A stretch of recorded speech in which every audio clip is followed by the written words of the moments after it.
एखाद्या बीचवरती किंवा स्ट्रीट फूडवरची तुम्ही पावभाजी खाल्ली असेल ना, तर तुम्ही नोटीस केलं असेल एखादा मोठा असा तवा असतो, त्याच्यामध्ये खूप सारं बटर, खूप सारं ऑइल, स्पायसेस, सगळ्या भाज्या अशा मस्त स्मॅश केल्या जातात आणि तो वास कमाल असतो.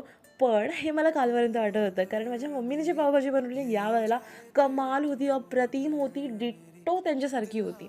तिला काय झालं काय माहिती नाही, तिने अचानक बनवायला घेतली पावभाजी. सो त्याने सगळ्या वेजीस तिने काय केलं, मस्तपैकी कुकरला बटर अँड मसाला आणि हळद टाकून अशा मस्तपैकी बॉईल केल्या, बॉईल म्हणजे शिट्टी मारली. अँड आफ्टर दॅट एका ह्याच्यामध्ये बटर टाकलं, ऑइल टाकलं, त्याच्यानंतर हे लाल मिरची मसाला टाकला आणि कांदा जो आहे तो, बटर अगेन, आणि इथे आलं अँड अद्रकची पेस्ट होती, कसुरी मेथी, आणि काय केलं, पावभाजी मसाला टाकला आणि छानपैकी परतून घेतलं. आणि वरतून थोडंसं पाणी टाकलं गरम, कारण आपल्याला या मसाल्याचा जो उग्रवास होता असा घालवायचा होता, असं माझी मम्मी म्हणाली.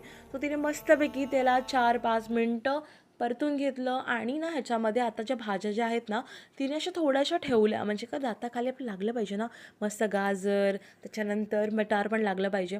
आणि वरतून इथे तिने काय केलं, कोथिंबीर टाकली आणि बटर टाकलं. तर इथे आमची पावभाजी रेडी आहे. आणि इतकी सुंदर होती, त्याच्यावरून कांदा आणि लिंबू टाकल्या होते ना, एक नंबरचा होती. तुम्हाला माझा ब्लॉग आवडला असेल तर लाईक करा, शेअर करा आणि सबस्क्राईब करा. Thanks for watching.